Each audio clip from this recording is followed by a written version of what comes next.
There is a machine in a basement laboratory in Boulder, Colorado that does not sleep. It does not dream. It does not wander. It does not notice the weather outside or the season changing or the slow passage of a year. It simply counts. Oscillation by oscillation, vibration by vibration. It measures time with a precision so absolute that the people who built it sometimes describe it in terms that sound almost uncomfortable, not accurate, not precise, perfect within the limits of what the laws of physics allow. The machine is an atomic clock, one of several maintained by the National Institute of Standards and Technology in a building that most people drive past without knowing it exists. Inside it, cesium atoms are cooled to temperatures near absolute zero, slowed almost to stillness, and then interrogated with microwave radiation tuned to a very specific frequency. When the frequency matches exactly, the atoms respond, and the machine counts those responses. 9,192,631,770 of them per second, each one identical to the last, each one arriving with a regularity so complete that the clock will not gain or lose a single second over the course of 300 million years. For most of human history, time was kept by the sky. The rotation of the Earth was the clock. One full turn equaled 1 day. Noon was when the sun reached its highest point. Midnight was the midpoint of the darkness. The entire structure of human civilization, the schedules and calendars and appointments and the feeling of a day passing was built on the assumption that the Earth's rotation was steady, reliable, fixed, that the atomic clock revealed that it was none of those things. When scientists began comparing atomic time to astronomical time in the middle of the 20th century, they found something that took years to fully accept. The Earth was not keeping perfect time. Some years it ran slightly fast, some years slightly slow. The discrepancies were tiny, fractions of a second, nothing a human being could feel or a mechanical clock could detect. But to an instrument counting 9 billion vibrations per second, fractions of a second are enormous. Fractions of a second are a roar. For decades, the adjustments were managed. Leap seconds were added to atomic time periodically, keeping it aligned with the rotation of the Earth, which was generally, on average, across the long sweep of history, slowing down. The moon was pulling the brakes. The days were getting longer. A leap second here and there kept everything synchronized. And then something changed. In 2020, the Earth began to spin faster than it had at any point since precise atomic measurements began. The records that had been standing for half a century started falling. One by one, dates that had never registered as particularly short began appearing in the data. July 19, 2020. A day that was 1.47 milliseconds shorter than the standard 24 hours. Then shorter days in 2021. Then 2022. On the 29th of June 2022, the Earth completed one full rotation in 23 hours, 59 minutes and 59.99841 seconds, the shortest day ever recorded in the atomic era. A day that was 1.59 milliseconds shorter than it should have been. 1.59 milliseconds. At less than the time it takes for a single frame of a film to pass in front of a projector lens. Less than the time between two heartbeats divided by 1,000. A gap of time so small that no human nervous system could register it. No mechanical instrument built before 1950 could have detected it. A sliver so thin it is essentially invisible to everything except an instrument that counts 9 billion oscillations per second. To that instrument, 1.59 milliseconds was not small. It was a signal. And the signal was saying something that nobody had expected to hear. Not in this direction. Not now. Not against the weight of 4.5 billion years of gravitational history pointing the other way. The Earth was not slowing down. It was speeding up, Biggie. Tonight we are going to follow that signal. We are going to understand what it means, where it comes from, and why a machine counting cesium atom vibrations in a basement in Colorado is telling us something profound about the planet we live on. About its history, about its interior, about the invisible forces that have been shaping the length of every day since before life existed on this world, and about why the day you woke up inside this morning is not the same length as the day your grandparents were born into, not the same length as the day the first human looked up at the sky and tried to count the hours, not the same length as the day the last dinosaur lived through, Not the same length as any day that has ever been lived on this planet before, because the Earth has never held still. Not once, not for a moment, not since the beginning. Welcome to Science for Sleep, the place where the universe slows down. And if you are here for the first time, I am glad you found this. Stay as long as you like. And if Science for Sleep has become part of your nights, if these journeys have kept you company in the quiet hours, a like on this video and a subscription cost you nothing and means everything. It tells the universe that slow, careful, science-rooted storytelling still has a place here. The subscribe button is just below this video. It will take you 2 seconds, and then we can go. To understand why the Earth's rotation is changing, you first need to understand what a day actually is. Not the number 24, not the division of a morning from an afternoon from an evening. The actual physical event, the measurable, real, happening in the world thing that a day is. A day is one complete rotation of the Earth on its axis. That is all it is. And one full turn of a sphere 12,742 kilometres in diameter, spinning in space, carrying on its surface everything that has ever lived or died or thought or built or wondered. One complete rotation, measured from the moment a particular point on the surface faces a distant reference point in space to the moment it faces that same point again. The number 24 is a human convenience. An ancient division that has served civilization well for thousands of years, but has no particular relationship to the physics of what is actually happening. The physics does not know about hours. The physics knows about angular momentum, about mass distribution, about the forces that act on a rotating body in space. And those forces have been changing the length of a day since the moment the Earth first began to spin. The question of what controls the length of a day is, at its core, the question of what controls the Earth's angular momentum. Angular momentum is the quantity that describes how fast a rotating object is spinning, taking into account both its speed of rotation and the distribution of its mass. A spinning figure skater who pulls their arms inward is not adding energy to their spin. They are redistributing their mass, bringing it closer to the axis of rotation, and in doing so they increase their spin rate. Their angular momentum is conserved, its expression changes, the Earth behaves by the same laws. When mass moves closer to Earth's rotational axis, the planet spins faster. When mass moves further from the axis, it spins slower. When external forces apply torque to the system, they can either add or remove angular momentum from the rotation. Every glacier that melts and sends its water to the oceans, every storm that redistributes the atmosphere, every shift of liquid iron in the outer core thousands of kilometres below your feet, is a hand on the dial of a clock that nobody agreed to build but that has been running since the solar system formed.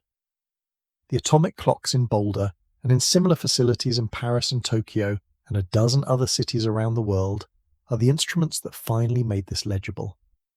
They gave us a reference so stable, so unaffected by the physical processes of the Earth itself, that we could hold it up against the planet's rotation and see, for the first time, every deviation, every drift, every fraction of a millisecond anomaly in a system that had previously been assumed to be constant.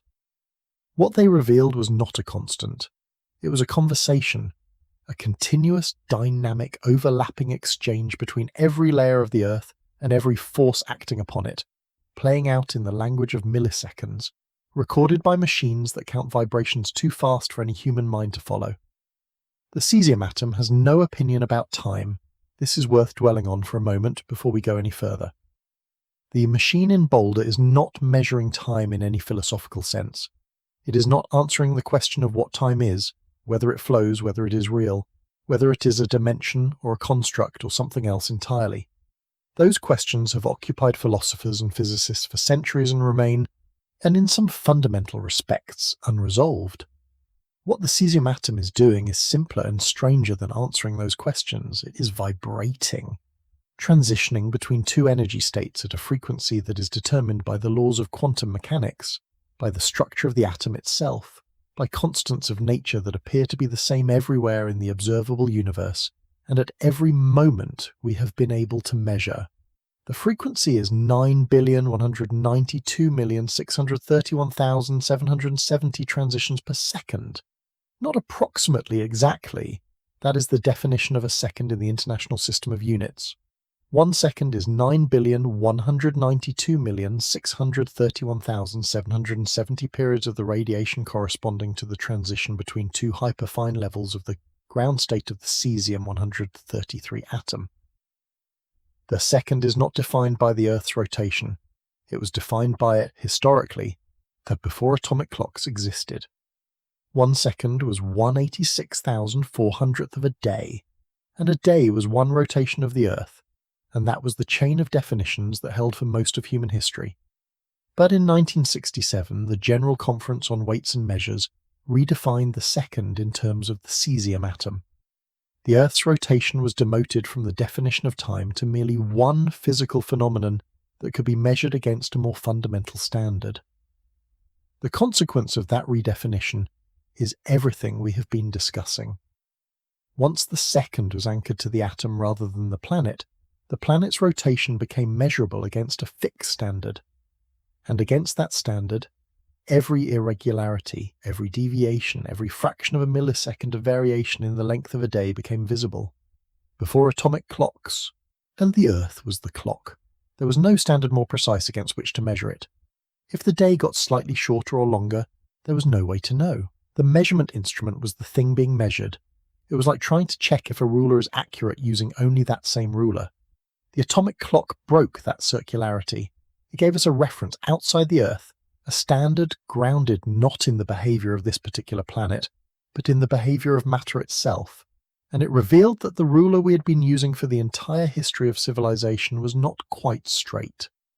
The NISTF 2 clock in Boulder is not the only atomic clock in the world. There are hundreds of them, distributed across national metrology institutes in dozens of countries. The Bureau International de Poids et Mesures in Paris combines data from approximately 400 atomic clocks at 80 laboratories around the world to compute international atomic time, the global timescale against which everything else is measured. Each individual clock contributes to the average, weighted by its stability and accuracy, and the result is a timescale that is more stable than any single clock could be alone. Against this timescale, coordinated universal time, the time standard used to coordinate the world's clocks, is kept aligned with the actual rotation of the Earth through the mechanism of leap seconds. The IERS monitors the difference between atomic time and astronomical time, and when that difference approaches 1 second, it issues a bulletin announcing that a leap second will be inserted or, potentially, get removed at the next opportunity. The people who manage this system are acutely aware of its fragility. The internet was not designed with leap seconds in mind. The protocols that synchronized clocks across global networks were written when the internet was small, and the consequences of a 1 second discontinuity in the time standard were manageable. They are no longer manageable in the same way. The global digital infrastructure has grown to a scale and complexity where a single second inserted or removed at a specific moment creates cascading problems that engineers have to prepare for months in advance. In 2012, a leap second caused outages at Reddit, Mozilla, LinkedIn, and Qantas Airlines. Systems that had not been properly updated to handle the discontinuity crashed or produced errors. In 2017, the Cloudflare network suffered a significant outage caused by a bug in how its systems handled leap second timing. These are not isolated incidents. They are the predictable consequence of inserting a discontinuity into a timing system that was designed to run continuously. The prospect of a negative leap second, a deletion rather than an insertion, is therefore not merely a scientific curiosity. It is a significant operational challenge for the entire global digital infrastructure. A deleted second would require every system that handles time to correctly subtract a second that it was expecting to exist. The failure modes for systems that handle this incorrectly are different from those for systems that handle a positive leap second incorrectly, and in some cases potentially more severe. The International Telecommunication Union has been debating the future of the leap second system for more than a decade. One proposal which has gained significant support is to allow atomic time and astronomical time to drift apart by more than the current 1 second limit, maintaining the alignment only over longer timescales, decades rather than years. This would reduce the frequency of leap second events and give the world's digital infrastructure more time to adapt.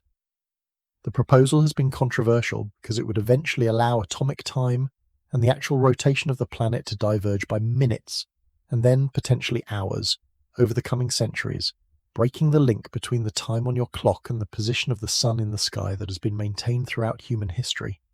The debate reflects a genuine tension between two different ideas of what time is for.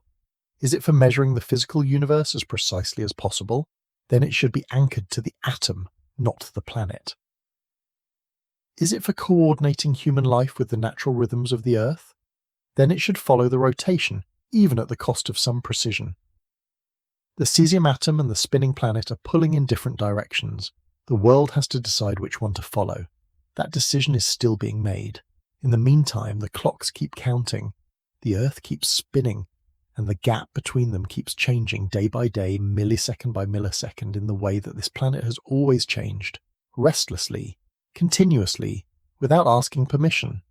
The cesium atom at the heart of an atomic clock is chosen for a specific reason, and it behaves the same way every time, everywhere, under any conditions.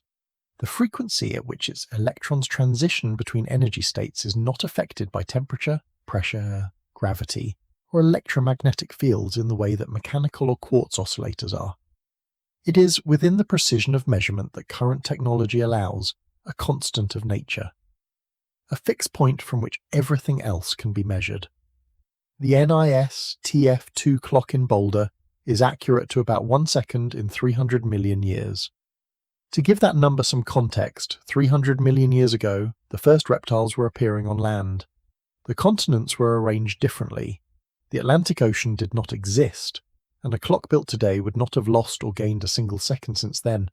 Against that backdrop, every wobble, every hiccup, and every millisecond deviation in the Earth's rotation stands out with absolute clarity. And what the clocks have been showing consistently since atomic timekeeping began in the 1960s is that the Earth's rotation is variable in ways that are systematic and ways that are not, predictable in some respects and mysterious in others, and currently right now doing something that the long-term history of the planet would not have predicted. To understand why, we need to go further back, much further back, to the moment the spin began. 4.5 billion years ago, there was no Earth. There was a disk, a vast, spinning disk of gas and dust surrounding a young star that had recently ignited its nuclear furnace and was beginning to blow away the lighter gases from the inner regions of the system with its radiation and solar wind. And in the inner disk, where temperatures were high, rock and metal could spruce, ice and gas could not. And in that region, small particles of rock and metal were colliding, sticking together, building up over millions of years into larger and larger bodies. The process is called accretion. It is slow by human standards and fast by astronomical ones. Within the first few million years of the solar system's existence, a handful of large bodies had assembled themselves in the inner disk, protoplanets, worlds that were growing toward their final sizes through the continuous accumulation of smaller material. One of them was the proto-Earth. It was not yet the world we know. It was larger than Earth is today, more massive, and its surface still partially molten from the heat of accretion and the decay of short-lived radioactive elements that were abundant in the early solar system. It had a composition broadly similar to modern Earth, but had not yet fully differentiated. The process by which dense iron sinks to the core and lighter rock rises to the surface had not yet run to completion. And then, approximately 4.5 billion years ago, it was struck. The object that struck it is called Theia. It was roughly the size of Mars, perhaps 1/10 the mass of the proto-Earth. It had formed in a similar region of the disk, possibly sharing a similar orbital resonance with the proto-Earth, before gravitational interactions destabilized its orbit and sent it on a collision course. The story of how the Earth got its spin begins not with the Earth, but with the chaos that preceded it. 4.5 billion years ago, the region of space that now contains the inner solar system was occupied by a disk of gas and dust. The disk was not uniform. It had density variations, regions where material was slightly more concentrated than elsewhere, seeds of future structure. In those denser regions, gravity began to do what gravity always does. It pulled things together. The process of planet formation from this disk proceeded in stages. First, microscopic dust grains collided and stuck together, building up into millimeter-sized aggregates. Those aggregates collided and built up into centimeter-sized pebbles. The pebbles collided and built into meter-sized boulders. The boulders collided and built into kilometre-sized planetesimals. The planetesimals collided and built into planet-sized bodies. Each collision transferred angular momentum. Each merger of two rotating bodies into one produced a new body rotating at a rate determined by the combined angular momentum of its predecessors. The proto-Earth, as it grew through billions of collisions over millions of years, accumulated the angular momenta of every body that contributed to its mass. Its spin was the sum of countless random impacts, the statistical result of a construction process that used the entire inner solar system as its raw material. By the time the proto-Earth was approaching its current mass, it was a partially differentiated body with a growing iron core and a rocky mantle, and its surface still being battered by the continuing rain of smaller bodies that had not yet been swept up or ejected. It was rotating. Its axis was tilted at some angle, determined by the cumulative effect of all the impacts it had absorbed. It was by any measure a violent and chaotic place. And then came Theia. The name comes from Greek mythology. Theia was a Titan, the mother of Selene, the goddess of the moon. The name was chosen with deliberate irony, because the object we call Theia is the body whose collision with the proto-Earth is believed to have created the moon. A body named for the mother of the moon goddess because it was, in the most literal possible sense, the mother of the moon. Theia is estimated to have been roughly the size of Mars, with a mass approximately 1/10 that of the proto-Earth. And it had formed in a similar region of the inner solar system, possibly in one of the stable gravitational positions in the Earth's orbit, known as Lagrange points, where a smaller body can orbit the Sun at the same period as a larger one and remain in a roughly stable configuration indefinitely. But gravitational perturbations from Jupiter and the other growing planets made these positions unstable over time. Theia's orbit was eventually destabilized, and it began a slow drift toward the proto-Earth. The encounter was not sudden. The gravitational interaction between the two bodies grew gradually stronger over thousands of years as their orbits converged until the moment of impact itself. The impact was a glancing collision, not a head-on one. The geometry is important. And a head-on collision would have released maximum energy but transferred minimum angular momentum to the target. The glancing angle of the Theia impact transferred far more angular momentum to the proto-Earth, setting it spinning at the rapid rate that produced the initial 6-hour day, while also blasting a significant fraction of the combined system's mantle material into orbit. The energy released by the impact was incomprehensible by any human standard. The entire surface of the proto-Earth was melted. The impactor itself was largely vaporized, its material mixing with the vaporized mantle of the proto-Earth in a hot, expanding cloud of rock vapor, and droplets that surrounded the planet in a disk extending out to several times the Earth's current radius. Within that disk, over the following thousands of years, had the material cooled and condensed. Droplets of molten rock solidified into small bodies. Those bodies, concentrated in a disk by the angular momentum they carried, collided and merged. The moon grew from the outside in, accumulating the material closest to the Earth first, and then sweeping up the outer regions of the disk over time. Within perhaps 1,000 years of the impact, a recognizable moon had formed, orbiting a recognizable Earth at a distance perhaps 10 times closer than today. The collision also did something else, something that every human being alive today experiences every single day without knowing it. It gave the Earth its spin. The angular momentum transferred by Theia's glancing impact has set the proto-Earth rotating at a rate that in the immediate aftermath of the collision, it produced a day of approximately 6 hours. 6 hours from one sunrise to the next. The sky above the young, partially molten planet would have been unrecognizable. But somewhere in that chaos, a rotation had begun. A clock had been set in motion. The axial tilt also dates to the Theia impact. The angle at which the Earth's axis is tilted relative to its orbital plane, currently about 23.5 degrees, is the reason seasons exist. Without that tilt, the sun would rise to the same height in the sky every day of the year, at every latitude.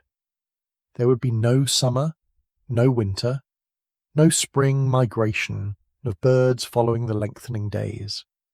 The entire seasonal rhythm of life on Earth the agricultural calendars that allowed civilization to develop, the ecological cycles that have structured every living system on this planet.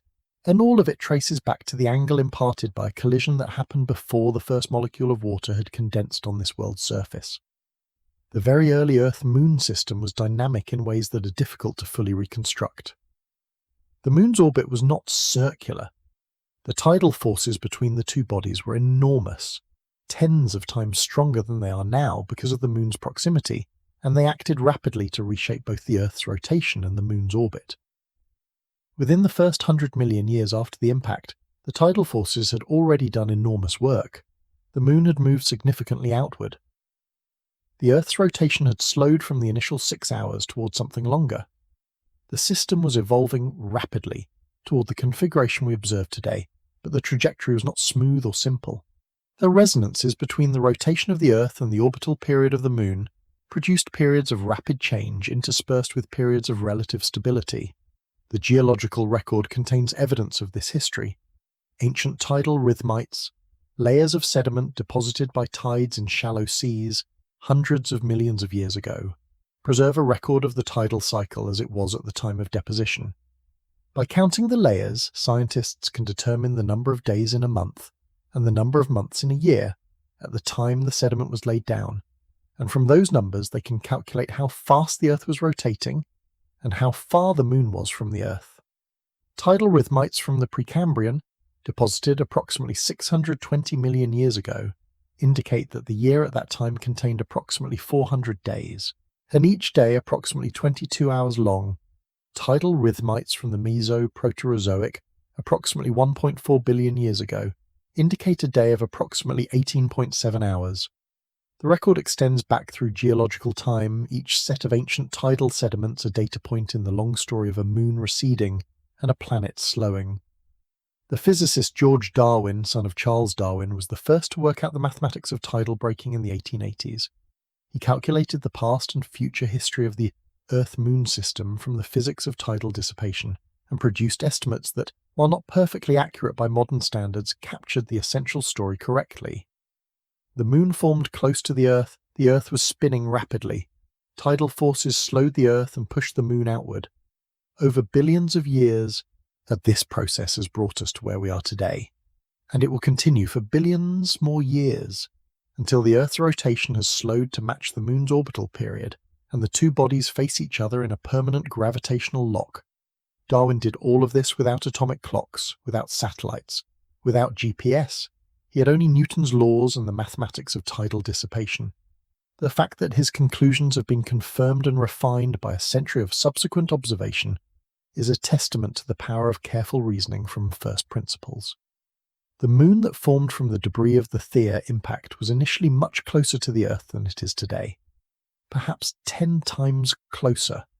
At that distance, it appeared enormously large in the sky, and its tidal influence on the young Earth was correspondingly enormous. The tidal forces between a moon and a planet work in a specific way.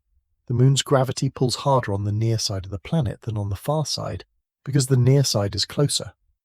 This differential pull stretches the planet slightly along the axis pointing toward the Moon, creating what is called a tidal bulge. In a fluid body, the oceans and the partially molten rocks of the young Earth, this bulge is real and measurable. But the Earth rotates faster than the Moon orbits. The tidal bulge, instead of pointing directly toward the Moon, is dragged slightly ahead by the rotation, like a wave trying to keep up with a boat that is moving faster than it can travel. The Moon's gravity pulls backward on that displaced bulge. That backward pull creates a torque, a braking force, a persistent, though relentless slowing of the Earth's rotation that has been operating every second of every day since the Moon formed. And the Moon has been moving away ever since. The same physics that transfers angular momentum from the Earth's rotation into the tidal bulge also transfers it to the Moon's orbit, pushing the Moon outward. The Moon is currently receding from the Earth at approximately 3.8 centimeters per year, the rate at which your fingernails grow. That measurement is not an estimate or a calculation.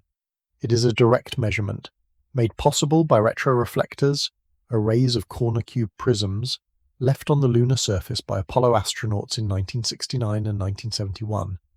Scientists bounce laser beams off those reflectors and measure the round-trip travel time to millimeter precision. The moon is measurably, demonstrably moving away. And as it moves away, the Earth slows. This has been happening for 4.5 billion years. When single-celled organisms first appeared in the primordial oceans, around 3.5 billion years ago, a day was approximately 16 hours long. When the first fish developed jaws, around 440 million years ago, a day was about 21 hours. When the non-avian dinosaurs were extinguished 66 million years ago, a day was approximately 23.5 hours. The day a Tyrannosaurus rex lived through was measurably shorter than the day you are living through now. Every day has been slightly longer than the one before it. For 4.5 billion years, that is the long-term trend. The background against which everything else must be understood. The moon is winning. The moon has always been winning. The moon will keep winning for billions more years. And until the Earth's rotation has slowed to the point where one day equals 1 month and the same face of the Earth permanently faces the moon, just as the same face of the moon already permanently faces the Earth. The tidal bulge that the moon raises in the Earth's oceans is not a simple static distortion. It is a dynamic feature, continuously shifting as the Earth rotates beneath the moon's gravitational pull. The oceans are not a uniform frictionless fluid. They have basins with specific shapes and depths. They have continental margins that reflect and redirect tidal waves. They have internal resonances, frequencies at which the ocean basins naturally oscillate, that interact with the forcing frequency of the tidal cycle. The result is that tidal dissipation, the conversion of rotational energy into heat through tidal friction, it is not evenly distributed around the planet. It is concentrated in specific regions where the tidal currents are strongest and the interaction between the tidal wave and the ocean basin geometry is most intense. The shallow seas around continental shelves, the narrow passages between islands, the enclosed basins like the Bay of Fundy and the Patagonian Shelf are where most of the tidal energy is dissipated. The Bay of Fundy on the Atlantic coast of Canada has the highest tidal range in the world. At its head, the tides rise and fall by up to 16 meters twice a day. This extreme range is the result of a resonance between the natural oscillation period of the bay and the period of the tidal forcing. The bay acts like a bathtub being pushed at its natural frequency, and the result is an amplified oscillation that dissipates enormous amounts of tidal energy. The total amount of tidal energy dissipated in the Earth's oceans every year is approximately 3.7 terawatts, comparable to the total electricity generating capacity of all the world's power plants. This energy comes from the kinetic energy of the Earth's rotation. Every watt of tidal energy dissipated in the Bay of Fundy or on the Patagonian Shelf is a watt taken from the angular momentum of the spinning planet. Over billions of years, this drain has slowed the Earth from a 6-hour day to a 24-hour day. It is the dominant force shaping the rotation of the Earth on geological timescales, and it is continuing right now, draining energy from the rotation at the same rate it always has. Even as other forces are temporarily pushing the rotation faster, this is the future the physics was building toward. And then the atomic clock started showing something different. Something was pushing back. The International Earth Rotation and Reference System Service, known as the IERS, is the organization responsible for monitoring the Earth's rotation and issuing the corrections that keep atomic time aligned with astronomical time. It is based in Paris, operates a global network of very long baseline interferometry stations that track the positions of distant quasars to measure the Earth's orientation in space with extraordinary precision, and it publishes bulletins that tell the world's timekeeping systems exactly how much the Earth has drifted from where it should be. For most of the history of atomic timekeeping, the IERS has been adding leap seconds. A leap second is inserted into the atomic timescale to account for the Earth slowing down, to keep atomic clocks aligned with the actual rotation of the planet. Since the first leap second was added in 1972, 27 of them have been inserted. The most recent was added on December 31st, 2016. Since then, nothing. Not because the IERS stopped watching, because the Earth stopped needing them. Because for reasons that involve forces we will spend the rest of this documentary examining, the Earth's rotation has not been slowing in the years since 2016. It has been doing the opposite. And as of the data available in 2026, the IERS and the scientific community are discussing something that has never happened before in the history of atomic timekeeping: not adding a second, removing one. And a negative leap second, a moment when the official atomic time would skip forward by 1 second to account for a planet that has been arriving at each rotation slightly ahead of schedule. When it will happen, if it happens, is still being debated. The technical challenges are significant. The world's digital infrastructure, its GPS systems, its financial networks, its internet protocols, its satellite operations were all designed around the assumption that time moves forward in a straight line, and that any adjustments would be additions, not subtractions. A negative leap second would be a deletion, a moment that, in the official record, did not exist. And for systems that timestamp transactions, log events, or synchronize operations to microsecond precision, a deleted second is not a minor inconvenience, and it is a potential source of catastrophic errors. The engineers at companies like Google, Meta, and Microsoft have been watching the IERS bulletins with considerable attention. These companies operate infrastructure that depends on precise timekeeping at a scale that the designers of the leap second system in the 1970s could not have imagined. Google processes billions of search queries per day, each one time-stamped. Meta's systems synchronize data across data centers on multiple continents. Financial markets timestamp transactions to the microsecond, and the legal validity of trades can depend on the order in which they occurred. Google's engineers developed a technique called the leap smear to handle positive leap seconds, spreading the adjustment across many hours rather than inserting it at a single point. That a negative leap second would require a different approach entirely, and no global consensus on how to handle it has yet been reached. This is the real-world consequence of a planet that refuses to behave according to the model. The atomic clocks noticed something the Earth was doing, and now billions of dollars of infrastructure and the integrity of systems that billions of people depend on are waiting for a decision about how to respond. The Earth does not know about Google. The Earth does not know about financial markets or GPS satellites or internet protocols. It is spinning at the rate that the sum of all forces acting upon it currently dictates. And those forces, which we are about to examine one by one, have conspired to produce something that 4.5 billion years of geological history had not prepared us for. And a planet spinning faster than it should. The question is why? And the answer begins several thousand kilometres below your feet. The Earth has a heart, not metaphorically, not in the poetic sense that people mean when they talk about the soul of a place or the pulse of a city. Literally, a heart, a dense, hot, continuously moving mass at the center of the planet that generates the magnetic field that shields life from solar radiation, drives geological processes that have shaped every continent and ocean, and, as scientists have come to understand only in recent decades, participates actively in the regulation of how fast this planet spins. The Earth's interior is divided into layers: crust, mantle, outer core, inner core, 4 concentric shells, each with different composition, different temperature, different physical properties.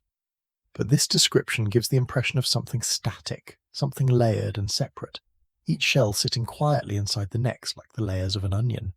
The reality is nothing like that. The Earth's interior is a dynamic, continuously churning, extraordinarily hot system in which heat generated by radioactive decay and left over from the planet's formation is constantly moving outward toward the surface, driving convection currents in the mantle that move continents, triggering earthquakes and volcanoes, and exchanging angular momentum with the overlying layers in ways that are only now being fully measured and understood. Begin at the center. The inner core is a sphere of solid iron and nickel approximately 2,440 kilometers in diameter, slightly larger than the Moon. And temperatures there reach approximately 5,400 degrees Celsius, roughly the same as the surface of the Sun. At that temperature, iron should be liquid. The reason it is solid is pressure. The weight of the entire planet pressing down from above generates pressures at the center of approximately 360 gigapascals, 3.6 million times the pressure of the atmosphere at sea level. Under that pressure, iron remains solid even at temperatures that would vaporize it at the surface. The inner core is surrounded by the outer core, a shell of liquid iron and nickel approximately 2,200 kilometres thick. The outer core is where the Earth's magnetic field is generated. As the liquid iron flows driven by convection currents and the Coriolis effect of the planet's rotation, it acts as a giant dynamo, generating electrical currents that produce the magnetic field that extends far above the surface and deflects the solar wind away from the atmosphere. Without the outer core's dynamo, the solar wind would strip away the atmosphere over geological time, as it apparently did to Mars, which lost its magnetic field billions of years ago and has been losing its atmosphere ever since. The outer core flows continuously, not quickly by human standards. The iron moves at speeds of perhaps a few kilometres per year, but it has been moving for billions of years, and the patterns of its flow, the convection cells that drive it, the irregularities and asymmetries in its motion, have measurable effects on the rotation of the planet above. This connection between the flow of liquid iron in the outer core and the rotation of the solid Earth above is called core-mantle coupling. It operates through several mechanisms. Electromagnetic coupling occurs because the magnetic field generated by the outer core interacts with electrically conducting regions of the lower mantle. Topographic coupling occurs because the core-mantle boundary is not a smooth surface. It has irregularities, bumps and valleys kilometres high, and as the liquid iron flows past these features, it exerts pressure on them, transferring angular momentum between the core and the mantle.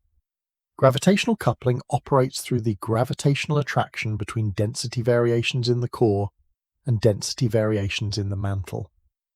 These coupling mechanisms mean that when the flow pattern in the outer core changes, and when a convection cell shifts or a jet of liquid iron accelerates or a region of the core begins moving differently, the effects propagate upward through the mantle and into the crust, changing the rotation rate of the entire solid Earth.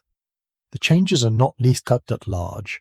They are measured in milliseconds per day, but they are real, they are measurable, and they are one of the reasons that the Earth's rotation has fluctuations that do not correspond neatly to any surface or atmospheric process.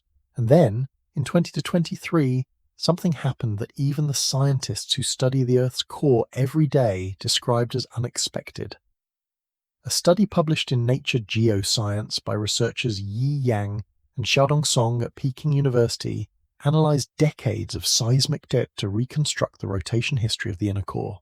The seismic waves passing through the inner core travel at slightly different speeds depending on the orientation of the iron crystals they pass through. By tracking how those travel times changed over decades, Yang and Song could infer how the inner core's orientation had shifted, how fast it was rotating relative to the mantle and crust above. What they found was that the inner core, which had been rotating slightly faster than the rest of the planet since at least the 1970s, had slowed its super-rotation and appeared around 2009 to 2011 to have stopped rotating faster than the surface entirely. And since then, the data suggested it had begun rotating slightly slower. The inner core appeared to have reversed the direction of its rotation relative to the surface, not dramatically, not in a way that anyone could feel. And the change is measured in fractions of a degree per year. But the inner core of the Earth, that solid sphere of iron at the centre of the planet, 6,000 kilometres below your feet, appeared to have changed what it was doing. The scientific community's response was exactly what it should be in the face of an extraordinary claim. Careful skepticism followed by replication attempts and alternative interpretations. Other researchers, examining the same seismic data with different methods, have produced somewhat different timelines. The details are still being worked out. The existence of some change in the inner core's rotation behavior around the first decade of this century is, however, broadly accepted. What does this mean for the rotation of the planet? The inner core is separated from the mantle and crust by the liquid outer core.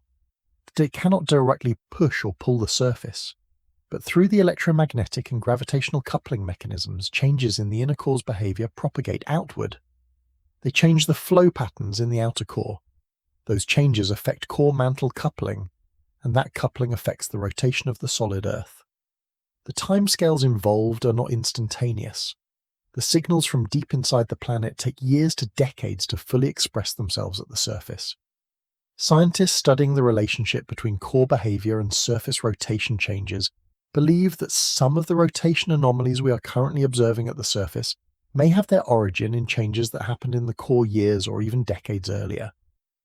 The planet is a slow system, yet its interior communicates with its surface on timescales that dwarf a human lifetime. Beyond the core, there is another phenomenon that contributes to the rotation changes, one that operates on a different timescale and has a different origin, but whose effects are equally real. It is called the Chandler wobble. The Earth does not spin like a perfect top on a perfectly stable axis. It wobbles. The rotational axis traces a small, roughly circular path, with the poles moving by up to about 9 meters over a period of approximately 433 days. This motion was predicted mathematically in the 19th century by mathematician Leonhard Euler, who calculated that a rigid rotating spheroid should exhibit a wobble with a period of about 305 days. When Seth Carlo Chandler actually measured the wobble in 1891, he found a period of about 433 days, as significantly different from Euler's prediction. The discrepancy puzzled scientists for decades. A rigid Earth should wobble at 305 days. The observed wobble was 433. The resolution came from the recognition that the Earth is not rigid. It is elastic. It deforms under the forces acting on it. The oceans slosh, the atmosphere redistributes its mass. The mantle flows, slowly but measurably. These deformations change the moment of inertia of the planet and shift the wobble period. But the Chandler wobble also needs to be excited. A purely mathematical wobble in an elastic body should decay over time, the energy dissipating through the deformation of the planet's interior. The fact that the Chandler wobble persists means something is continuously re-exciting it.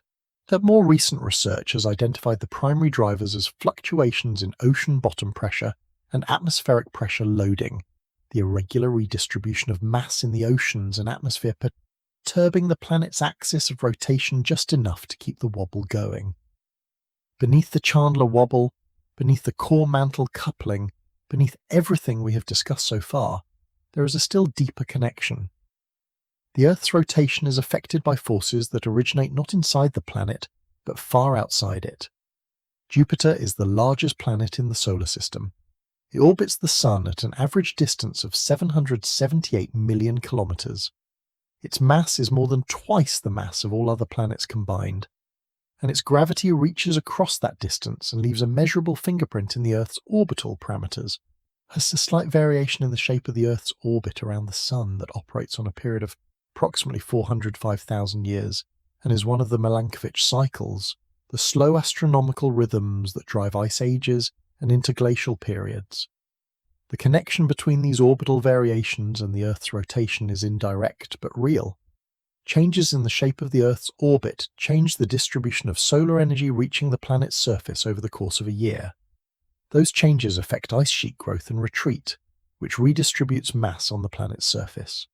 That redistribution changes the moment of inertia, and that change affects the rotation rate. Jupiter, in other words, has been shaping the length of Earth's day for billions of years, and through a chain of connections so long and so slow that tracking it requires geological records going back hundreds of millions of years. Scientists have found evidence of Milankovitch-driven rotational cycles in ancient sedimentary rocks, in the rhythmic layering of lake sediments and ocean floor deposits that record the pulse of ice ages across deep time. The gravitational fingerprint of Jupiter is written into the rock record of this planet. It has been there all along. We only recently learned how to read it. In 2016, a team of researchers at the University of Liverpool published a study analysing geomagnetic field data going back several centuries, combining the modern satellite record with historical measurements from ships and observatories. So what they found was evidence for something that had been predicted theoretically, but never clearly observed. A large-scale wave of magnetic field change propagating westward along the core mantle boundary at a speed of approximately 1,400 kilometers per year. They called it a hydromagnetic wave. It is driven by the interaction between the magnetic field generated by the outer core dynamo and the conducting region of the lowermost mantle. As the wave propagates around the planet, it changes the distribution of angular momentum between the core and the mantle, contributing to the decade-scale fluctuations in the length of day that have long been observed but not fully explained. The hydromagnetic wave has a period of approximately 60 to 70 years, if this period is correct, and then the wave has completed slightly less than one full cycle since the beginning of the industrial era. The rotation changes associated with one phase of the wave would be partially reversed during the opposite phase, producing an oscillation in the length of day with a period of several decades. This 60-year oscillation in the length of day has been noted in the rotation data by several researchers.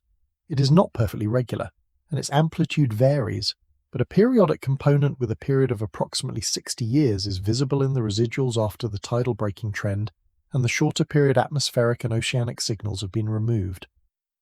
The hydromagnetic wave is the most convincing explanation for this oscillation, but the connection has not been confirmed beyond doubt. And if the 60-year oscillation is real and is driven by the hydromagnetic wave, then the current speeding up of the Earth's rotation may be partly a phase of this wave. And if the wave continues its cycle, this contribution will eventually reverse. The wave will enter its opposite phase, and the rotation contribution from the core will shift from positive to negative. The Earth breathes, not in the way a living thing breathes, drawing air into lungs and expelling it in a rhythm of need and release, but in a way that is measurable, seasonal, and global. Every year, as the northern hemisphere moves through winter, the atmosphere thickens slightly over the poles as cold air settles and pressure redistributes. Every spring, it shifts again. Every monsoon season, the billions of tons of water vapor move from the oceans into the atmosphere over Asia and Africa and the Americas, changing the mass distribution of the entire atmospheric column. Every autumn, that water falls back out. The planet breathes with its seasons, and every breath changes the length of a day. The connection between seasonal atmospheric change and Earth's rotation is not approximate or theoretical. It is measured routinely by the IERS as part of the standard monitoring of the planet's rotation. The length of day has a seasonal signature that repeats year after year, a regular oscillation driven by the predictable redistribution of atmospheric mass through the annual cycle. In the Northern Hemisphere winter, when cold, dense air settles over the continents and the atmospheric pressure distribution shifts, length of day increases by approximately 0.5 to 1 millisecond compared to the summer months, half a millisecond, measured, confirmed. Repeated every year without exception, as reliably as the seasons themselves. The atmosphere is not a passive envelope sitting above the Earth's surface. It is an active, energetic fluid, continuously in motion, driven by the differential heating of the planet's surface and the Coriolis effect of the Earth's rotation. The mechanism of its interaction with the rotation is angular momentum exchange. When the atmosphere moves eastward, relative to the surface, as it does in the mid-latitude westerly wind belts, it carries positive angular momentum relative to the Earth's rotation axis. When it moves westward, as the trade winds do in the tropics, it carries negative angular momentum. The angular momentum is conserved in the Earth-atmosphere system. If the atmosphere speeds up its eastward flow, the solid Earth must slow down to compensate. If the atmosphere slows its eastward flow, the solid Earth speeds up. The exchange between the atmosphere and the solid Earth happens through surface friction at every point on the Earth's surface where there is wind. Mountains play a special role in this exchange. When large-scale atmospheric pressure systems develop, they create pressure differences on the eastern and western faces of mountain ranges. This pressure difference creates a net horizontal force on the mountain, which is transmitted through the rock to the entire solid Earth. This mechanism, called mountain torque, is one of the most efficient ways for the atmosphere to exchange angular momentum with the solid Earth. There are the Rocky Mountains, the Andes, the Himalayas, the Alps. Each of these mountain ranges is continuously feeling the push of the atmospheric pressure distribution and transmitting that push to the solid Earth below. When large-scale atmospheric patterns change, the mountain torques change with them. During a blocking event, when a high-pressure system becomes stationary over a region and disrupts the normal westerly flow for days to weeks, the mountain torques shift and the length of day changes in response. During the development of a major storm system, as pressure gradients steepen and winds strengthen, the angular momentum exchange between the atmosphere and the solid Earth accelerates, and the length of day adjusts within hours. Hours, not weeks, not years. the length of a day can change by a measurable amount within hours, and in response to a developing storm system on the other side of the planet. The atmosphere is that tightly coupled to the rotation of the solid Earth. Beyond the immediate atmosphere, there are processes in the stratosphere that contribute to rotation variability in ways that are distinct from the tropospheric mechanisms.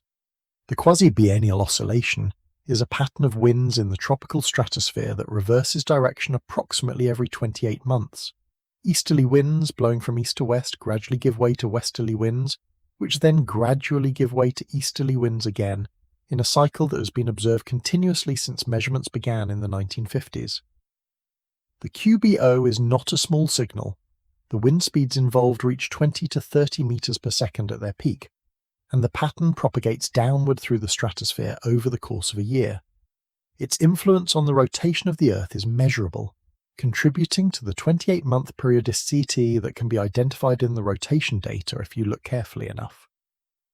The stratospheric polar vortex, the large-scale circulation that develops over the poles in winter and confines cold polar air to high latitudes, also contributes to rotation variability.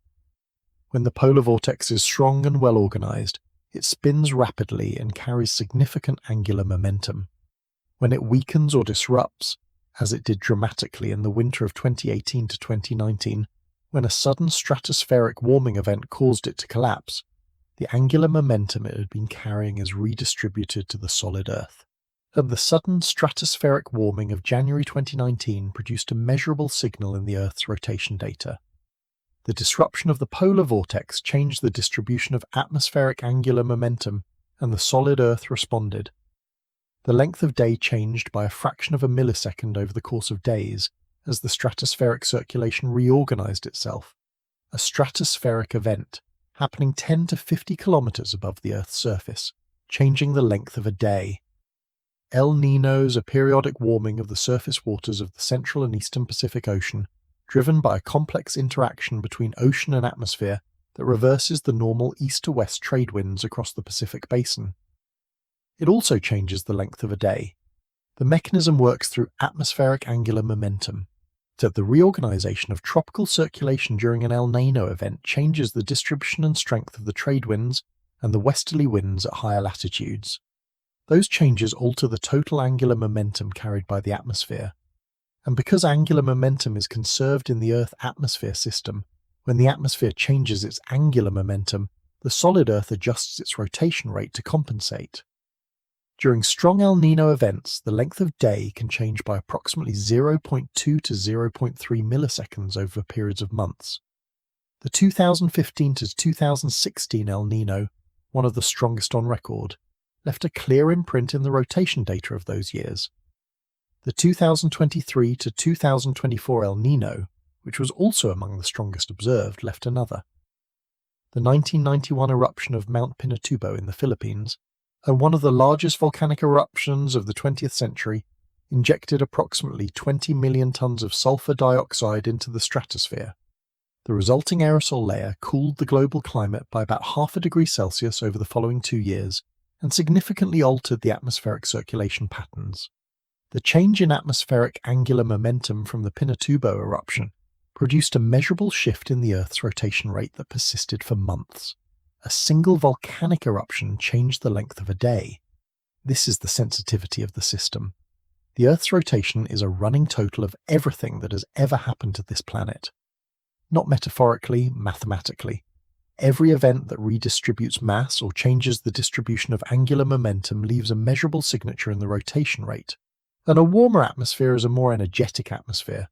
A more energetic atmosphere is one that redistributes its mass more vigorously, more rapidly, and more unpredictably. The rotation of the planet will not simply change in one direction as the atmosphere warms. It will become more variable.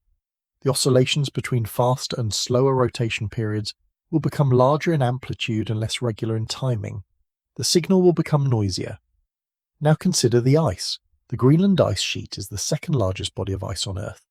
It covers approximately 1.7 million square kilometers and reaches a maximum depth of approximately 3,400 meters. The GRACE and GRACE-FO satellite missions have measured the mass of the Greenland ice sheet continuously since 2002. The data shows a clear and accelerating trend. in the early 2000s, then Greenland was losing approximately 150 billion tons of ice per year. By the 2010s, the rate had increased to approximately 280 billion tons per year. In particularly warm years, such as 2012 and 2019, the rate briefly exceeded 500 billion tons per year. The mass of ice lost from Greenland every year, 280 billion tons, is equivalent to approximately 280 cubic kilometres of water. That water, when it reaches the ocean, does not stay near Greenland. It spreads across the global ocean, redistributing itself according to the complex patterns of ocean circulation and the gravitational field of the Earth. Counterintuitively, sea level near Greenland actually falls slightly as the ice sheet loses mass, because the gravitational attraction of the ice sheet itself draws ocean water toward it, and as that attraction weakens, the nearby ocean water spreads outward. This redistribution of mass from the high latitudes of Greenland to the global ocean changes the Earth's moment of inertia. Water that was concentrated near the rotational axis, at the high latitudes where Greenland sits, spreads to lower latitudes where it is further from the axis. The moment of inertia increases, and an increased moment of inertia for a conserved angular momentum means a slower rotation. The Greenland melt signal in the rotation data is real and measurable. It is contributing to a lengthening of days on the timescale of decades. Scientists estimate that the current rate of Greenland ice loss is adding approximately 0.6 milliseconds to the length of day per century. The Antarctic ice sheet contains approximately 26.5 million cubic kilometres of ice, though roughly 10 times more than Greenland. Antarctica is losing approximately 150 billion tons per year. For the Earth's rotation, the Antarctic signal is complicated by glacial isostatic adjustment. The weight of the ice sheet has been depressing the bedrock beneath it for millions of years. As the ice melts and the weight decreases, the bedrock slowly rises. This rise of bedrock redistributes mass upward, changing the moment of inertia in a way that partially counteracts the rotational effect of the ice loss itself. Glacial isostatic adjustment is not only happening in Antarctica, it is happening everywhere that large ice sheets existed during the last ice age.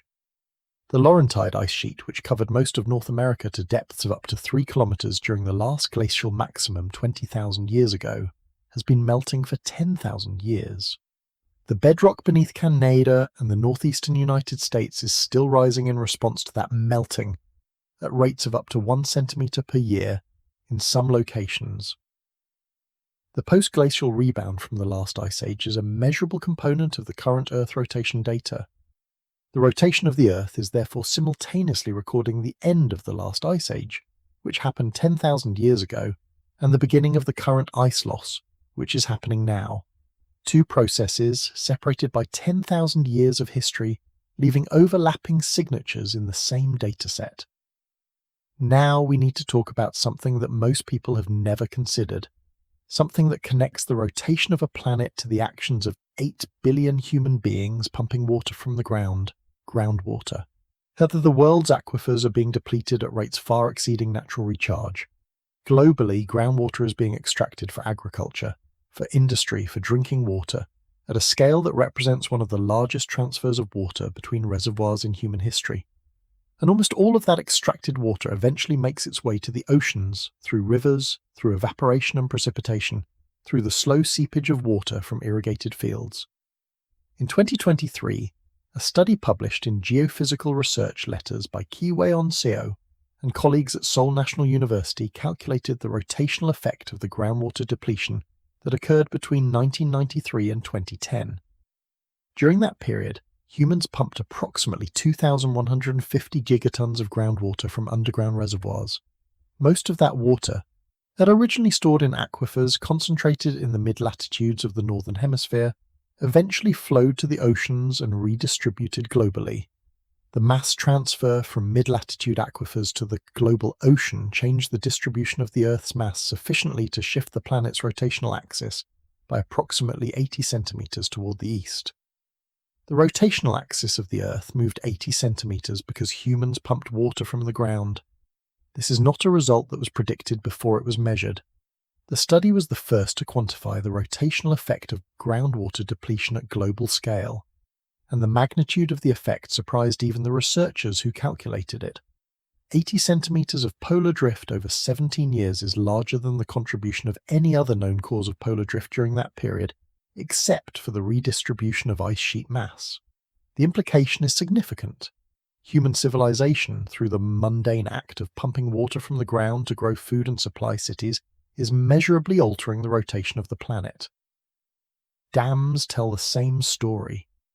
When a dam is built across a river and a reservoir forms behind it, water that would have flowed to the ocean is instead held at the dam's latitude. Since the middle of the 20th century, the world has built tens of thousands of large dams. At the peak of dam construction in the 1970s and 1980s, hundreds of large reservoirs were being filled every decade, and collectively holding trillions of tons of water at latitudes and elevations very different from where that water would otherwise reside. The Earth's rotation has always been a ledger of everything that has ever happened to this planet. Now it includes us.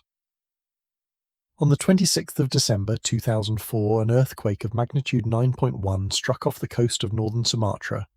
The seafloor along a rupture zone approximately 1,300 kilometres long shifted by as much as 15 metres in places. The energy released was equivalent to approximately 23,000 atomic bombs of the size dropped on Hiroshima. The tsunami it generated killed approximately 230,000 people across 14 countries. It also changed the length of a day.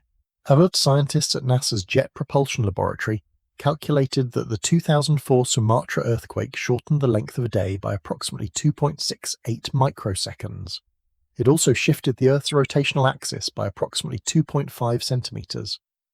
On the 11th of March 2011, a magnitude 9.0 earthquake struck off the Pacific coast of Tohoku, Japan. The seafloor moved by up to 50 meters in some places. The resulting tsunami triggered the Fukushima Daiichi nuclear disaster. It killed approximately 20,000 people. It shortened the length of a day by approximately 1.8 microseconds.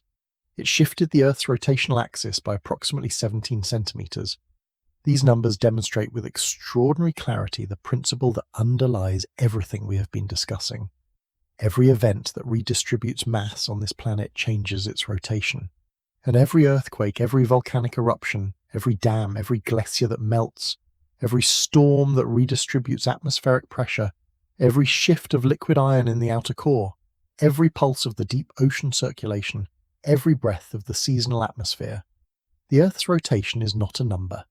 It is a continuous, dynamic, overlapping record of everything that has ever happened on and inside and around this planet, written in fractions of milliseconds, readable only by instruments of extraordinary precision, and currently being written in real time by forces that include, for the first time in the planet's 4.5 billion year history, the actions of a technological species that has been pumping water and building dams and burning fuel and melting ice without realizing that all of it was being recorded.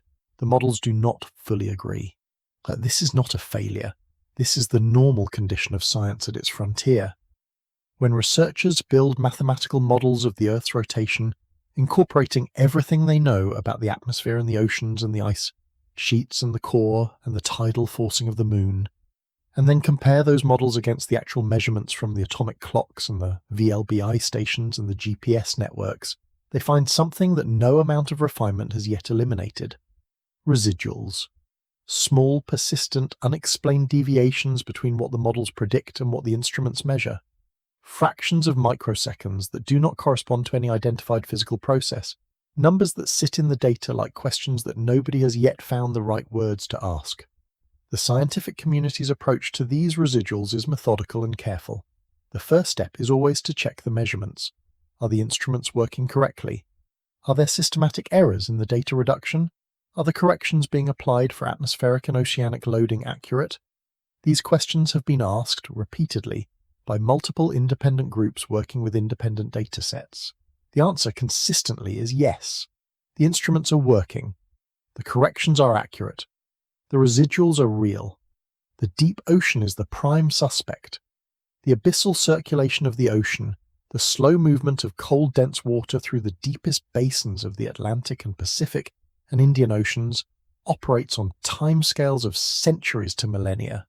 and it is driven by density differences created at the surface in the polar regions, where cooling and sea ice formation makes surface water dense enough to sink. Once it sinks, this water spreads through the deep ocean basins slowly, carrying heat and salt and dissolved gases on a journey that may last 1,000 years before the water returns to the surface in an upwelling region somewhere. This circulation is not perfectly steady, it fluctuates. On timescales of decades, the rate of deep water formation in the North Atlantic has been observed to vary, responding to changes in surface temperature and salinity that reflect both natural variability and the influence of the warming climate. These fluctuations in the deep ocean circulation change the distribution of mass in the ocean basins, and those mass changes affect the Earth's moment of inertia, and that affects the rotation. The problem is measurement. Below 2,000 meters, the coverage of ocean monitoring drops dramatically. The deepest ocean basins, which reach depths of 6,000 meters and more in the trenches, are sampled by a handful of specialized deep-argo floats and by occasional research cruises. The data is sparse. What lies in the gap between what the models predict and what the instruments measure may be, in part, a signal from the deep ocean that the current observational network cannot resolve. The core mantle boundary is the second candidate. The boundary between the liquid iron of the outer core and the solid rock of the lower mantle, approximately 2,900 kilometers below the surface, is one of the most extreme environments in the Earth's interior. The temperature jump across this boundary is estimated at approximately 1,500 degrees Celsius over a distance of just a few kilometers. The pressure is approximately 136 gigapascals. The boundary is not smooth. It has topographic features, hills and valleys in the overlying mantle rock, kilometers in scale, that interact with the flowing iron below through the topographic coupling mechanism. The detailed structure of the core mantle boundary is not directly observable. It is inferred from seismic data. Features of the core mantle boundary called ultra-low velocity zones, regions just above the boundary where seismic waves slow dramatically, have been mapped across significant portions of the boundary. Their origin is debated. They may be remnants of ancient subducted oceanic crust that has sunk all the way to the base of the mantle. They may be partial melt zones where the extreme temperatures partially liquefy the overlying rock. What they certainly are is regions of anomalous density and physical properties that interact with the flowing iron below in ways that are not yet fully incorporated into the models of core mantle coupling. If the ultra-low velocity zones affect the exchange of angular momentum between the core and the mantle in ways the current models do not capture, they could be contributing to the unexplained rotation residuals.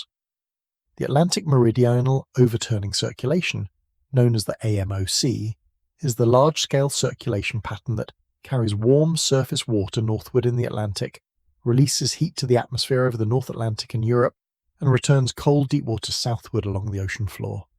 There is growing evidence that AMOC has weakened over the past century, likely in response to the influx of fresh water from melting Greenland ice. For the Earth's rotation, AMOC variability matters because it changes the distribution of mass in the Atlantic Ocean basin. When AMOC is strong, water is piled up in the North Atlantic by the northward surface flow. When it weakens, that mass redistributes southward. The Pacific Decadal Oscillation is a pattern of sea surface temperature variability in the North Pacific that alternates between warm and cool phases on timescales of 20 to 30 years. It affects the Earth's rotation through its influence on the atmospheric circulation over the Pacific Basin. The PDO signal in the rotation data is detectable but not always easy to separate from other signals of similar amplitude and overlapping timescales. There is also the deeper geological record to consider. In ancient sedimentary rock sequences, in the rhythmic alternation of sediment types deposited by glacial and interglacial cycles hundreds of millions of years ago, scientists can read the Milankovitch signal directly. The 405,000-year cycle driven by Jupiter's gravitational influence on the shape of Earth's orbit is one of the most clearly identified signals in the entire geological record. It has been traced back more than 1 billion years in some rock sequences, a continuous record of a gravitational conversation between Earth and Jupiter that predates the existence of complex life. Now, we have mapped the surface of Mars in greater detail than we have mapped the inside of the Earth. The centre of our own world remains in many ways more mysterious than the surfaces of other planets. And it is down there, in that unexplored territory, that some of the forces currently changing the length of your day are operating quietly, continuously, in ways we can measure in fractions of milliseconds but cannot yet fully explain. The question of why the Earth is currently speeding up does not have a single answer. What the atomic clocks are measuring is the sum of dozens of processes operating simultaneously, some pushing the rotation faster, some pushing it slower, some operating on timescales of hours, some on timescales of millions of years, and all of them adding and subtracting fractions of milliseconds from the length of each day in a continuous, overlapping, never-resolved competition between forces that do not communicate with each other and do not know they are competing. The short-term trend of faster rotation is unlikely to continue indefinitely. The forces driving it are not permanent. The atmospheric contribution will change as the climate continues to evolve. The core contribution, if it is indeed driven by the 60-year hydromagnetic wave, will reverse as the wave completes its cycle. And the ice loss signal, which is pushing in the direction of slower rotation and will continue to grow as the ice sheets lose more mass, will eventually dominate. Climate models that include the effects of continued warming on ice sheet mass, atmospheric circulation, and ocean circulation suggest that the net effect over the coming decades will be a gradual transition from the current faster rotation towards slower rotation. The days will start getting longer again, most likely within the next 1 to 3 decades, as the ice loss signal strengthens and the current positive contributions from the atmosphere and core fade. The transition will not be smooth. The oscillations will continue. There will be years of faster rotation within the general trend of slower rotation, just as there are years of slower rotation within the current general trend of faster rotation. The variability will increase as the climate system becomes more energetic, producing larger swings between faster and slower periods even as the average trend shifts direction. For the leap second question, well, this means the negative leap second that the ERS has been contemplating may arrive before the trend reverses, if the rotation continues to outpace the tidal braking by enough to require a 1-second correction. Or the trend may reverse before the correction becomes necessary. The models cannot yet predict which will happen with confidence. There is a thought that keeps recurring when you spend time with this material. A thought about scale and sensitivity, and the strange privilege of living in a moment when the instruments exist to hear what the planet is saying. For most of human history, the Earth was simply the ground beneath your feet, solid, stable, unchanging on any timescale a human life could perceive. The idea that the ground was moving, that the continents were drifting, that the core was flowing, that the rotation was pure would have been not merely unknown but unimaginable. There was no framework in which those ideas could have been formed because there were no measurements to suggest them. The measurements changed everything. If you are still with me tonight, if this journey has kept you company in the quiet hours, I want you to know that your being here matters. A like on this video, a subscription to Science for Sleep. These small gestures are what allow us to keep telling these stories. The subscribe button is just below, and now let us continue. Now we come to the end of this journey. Not the end of the story does not end, but the end of what we can cover in a single night. Then before the sky begins to lighten, and the day that is coming is marginally different from any day that has ever been lived on this planet before. Think about what you have held tonight. A machine in a basement in Colorado counting 9 billion vibrations per second, patient and precise, and utterly indifferent to the significance of what it is measuring. A planet spinning in the dark, its rotation the accumulated result of a collision 4.5 billion years ago. A moon slowly pulling the brakes, an atmosphere breathing with the seasons, oceans sloshing in their basins, liquid iron flowing 3,000 kilometres below your feet, ice melting at the poles and redistributing its mass toward the equator. Human beings pumping groundwater from aquifers they cannot see and releasing it to oceans they will not live to see rise significantly. And all of it converging on a single number, a number that changes every day, a number that has never in the entire history of this planet been the same twice, the length of a day. If you were to go outside right now If you were to stand in the dark wherever you are and wait for the sky to begin lightening in the east, you would be experiencing a day that is measurably different from the day your great-grandparents were born into. Not by much, by fractions of milliseconds accumulated over a century. But the difference is real. It is measured. It exists in the data that the atomic clocks generate every second of every day. The day your great-grandparents woke into was slightly shorter than the day a dinosaur lived through. The day you are living through right now is slightly longer than the day your great-grandparents knew. The day your distant descendants will experience thousands of years from now will be longer still, as the moon continues its slow retreat and the tidal breaking continues its billion-year work. And woven into that long, slow trend are all the shorter variations, the seasonal breathing, the El Niño oscillations, the decadal fluctuations from the core, the sudden compressions from great earthquakes, the gradual lengthening from the melting ice, the small, strange contributions of groundwater pumping and dam construction, the signature of a civilization that began changing its planet without knowing it was signing its name to the geological record. The Earth does not know about civilization, and it does not know about atomic clocks or leap seconds or GPS satellites, or the engineers at technology companies monitoring IERS bulletins with concern. It is simply doing what it has always done, responding to the forces acting upon it, conserving angular momentum, adjusting its rotation as its mass redistributes, following the physics that has governed it since before the solar system formed.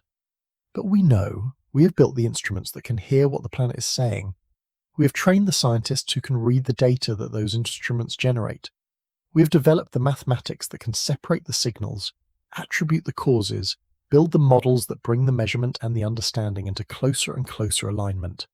We are listening to the Earth in a way that no previous generation of humans could.